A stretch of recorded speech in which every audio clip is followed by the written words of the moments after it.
चलिए दोस्तों बात करते हैं सेकंड नए क्वेश्चन के बारे में। इस क्वेश्चन में एग्जामिनर ने कहा रवि के वेतन में पहले 50% की कमी हुई और बाद में 50% की वृद्धि हुई।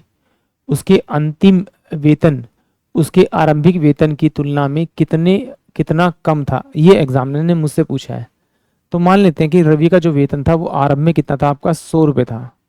उसमें 50% की कमी हुई, यानी इसका 50% निकालेंगे तो 50 रुपये आएगा, और 50 रुपये इसमें से माइनस करेंगे तो उसकी सैलरी कितनी हो जाएगी, 50 रुपये हो जाएगी, कम होकर 50 रुपये हो गए।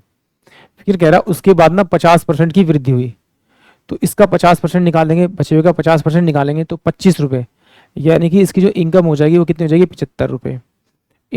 ये आरंभ में ये थी, अब इतनी बची है, तो इन दोनों का अंतर कितना का 25 और बटे में 100 इंटू में 100 करेंगे तो ये कितना आएगा 25%। तो इसके सैलरी में 25% की कमी होगी, यानी कि ऑप्शन जो ए होगा वो इस क्वेश्चन के लिए करेक्ट होगा। एक बार फिर देख लेते हैं। 100 रुपये सैलरी थी, उसमें कमी हुई 50%, यानी 50 बटे में 100 इंटू में बढ़ोतरी कितनी 50% की, तो यानी कि 150 बटे में आपका 100। इन दो जीरो से दो जीरो गया, इससे गया तो 15 पंजे 75, यानी कि 100 रुपये थी पहले, अब घट के 75 हुई, तो दोनों का डिफरेंस कितना आ रहा 25, यानी 25% की क्या हुई, इसमें कमी हुई।